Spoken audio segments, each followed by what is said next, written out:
Most people have held a football, thrown a football, or watched one fly through the air on Sunday afternoon. But have you ever stopped and thought about what it actually takes to make one?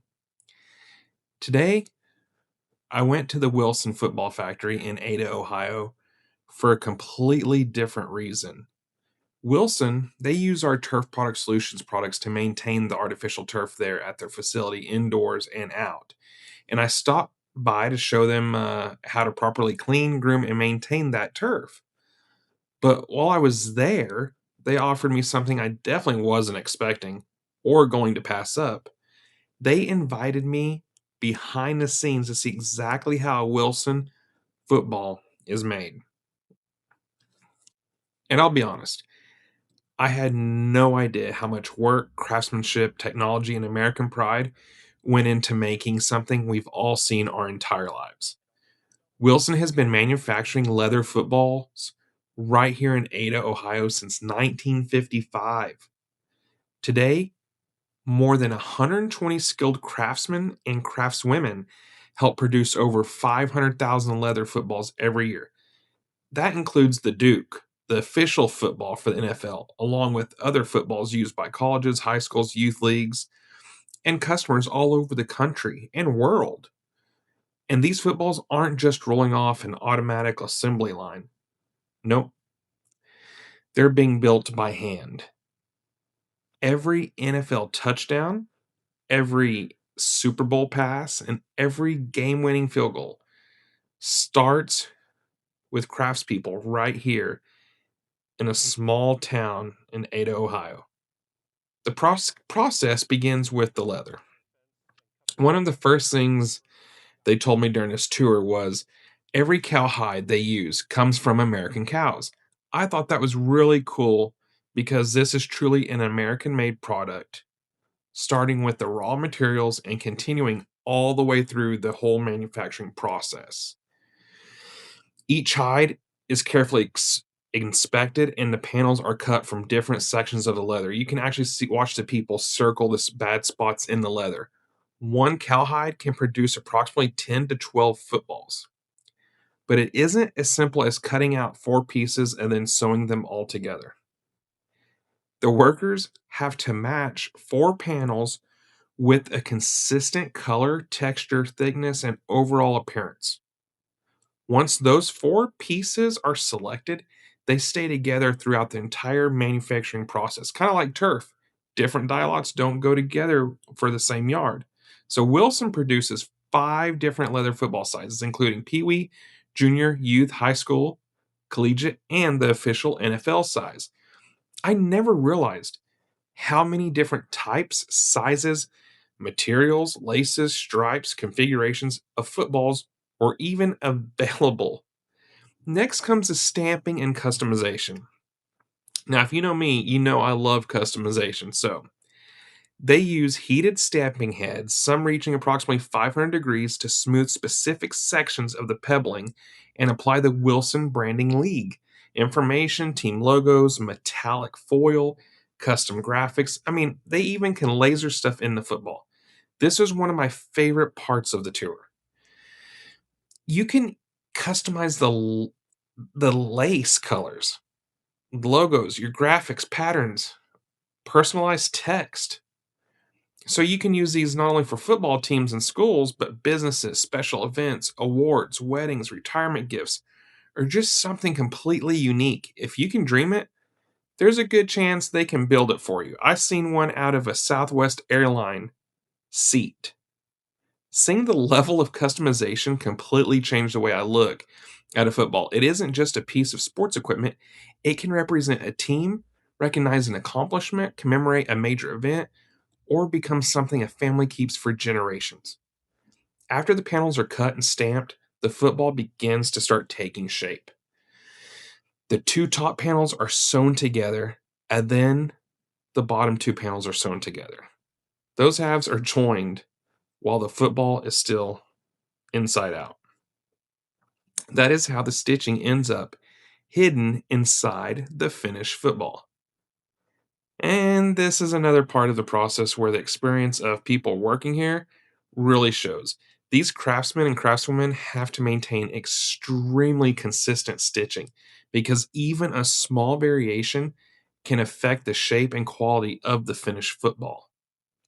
Then comes one of the most physically demanding jobs in the entire factory. The football has to be turned from inside out to right side out. It is placed into a steam box for approximately 30 seconds to soften the leather. Then a skilled worker uses a steel bar and a lot of strength to manually turn the football. The most experienced workers can do this in less than a minute, around 30 seconds. They let me try, and it took me over 3 minutes. Watching it happen makes you realize this is not an easy job. It takes strength, technique, repetition, and years of experience. Once the football has been turned, an airtight bladder is going to be placed inside the football.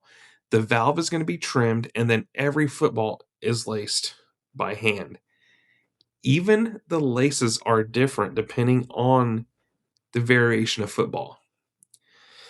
The official NFL football uses Latigo lace style laces, while many high school and collegiate footballs use Wilson's pebbled accurate control laces for additional grip, and you can definitely tell the difference. After watching someone lace a football by hand, you will never look at those 8 little cross laces the same way ever again.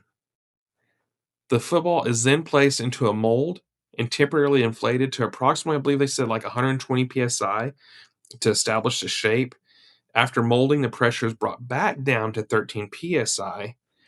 Then it goes through a detailed inspection, which is done by women because we all know men that women do better at this. They're going to check the leather, the stitching, the stamping, the laces, the shape, the construction. If it doesn't meet Wilson's standards, guess what? It's thrown in a bin and it's not going to go out there. There are a lot of steps between the cowhide and the football ready for the field. And skilled hands touch that ball throughout the entire process. I believe 20 steps. Now, here's where generations of American craftsmanship meet modern technology. One thing that surprised me was that NFL footballs contain an RFID tracking tag that works with receivers installed throughout NFL stadiums. The NFL also uses tracking tags in players' shoulder pads, officials' equipment, pylons, chains, and other game day equipment. Together, this system helps create what's called the next gen stats and provides detailed information about what is happening on the field. The technology can help identify the ball's location at key moments during a play, while the overall system captures information such as a player's speed, ac- acceleration, distance traveled, routes, formations, movement, rotation of the ball. The system can create more than 200 data points on a single NFL play.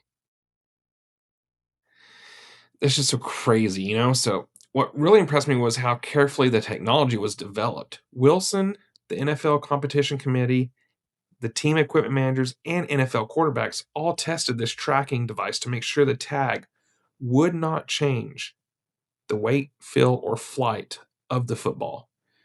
So, inside this handcrafted leather football is technology helping the NFL understand the game at a level that wasn't possible just a few years ago. But as impressive as the technology is, the biggest thing I took away from the tour was the actual people working there. In a world where so many products are mass produced by machines, Wilson is still relying on skilled American craftsmen and craftswomen to cut, stamp, sew, turn, lace, mold, and inspect these footballs by hand. There's a tremendous amount of pride that's inside this factory. I was there till 11, and there was already 1,200 footballs made today. Some of these workers have spent decades of perfecting one part of the process. Their hands have helped build footballs used by kids playing their first game, high school and collegiate athletes, chasing championships, and NFL players competing on the biggest stage in the world. That is pretty incredible when you stop and think about it. I originally came to Ada to help Wilson and teach them how to protect and maintain their artificial turf at their facility using our products. So I really expected to talk about turf maintenance. I didn't expect to walk away with an entirely new appreciation for one of the most recognizable pieces of sports equipment ever created. So, the next time you're watching an NFL game, remember that the football being thrown, caught, kicked, and carried was handcrafted right here in Ada, Ohio, in the United States. It started as an American cowhide, passed through the hands of skilled American workers, and was being built using a combination of tradition, precision, pride, and some incredible modern technology. I want to personally thank the entire Wilson team for trusting Turf Product Solutions with the tools to help maintain their turf and giving me this unforgettable behind the scenes opportunity to look how footballs are made. This was one of the coolest factory tours I have ever been a part of and experienced. If you enjoyed this video, please like it, share it, and follow us because we have a lot more behind the scenes content coming up. And remember, whether you are building an NFL football or maintaining an artificial turf system, quality is always found in the details.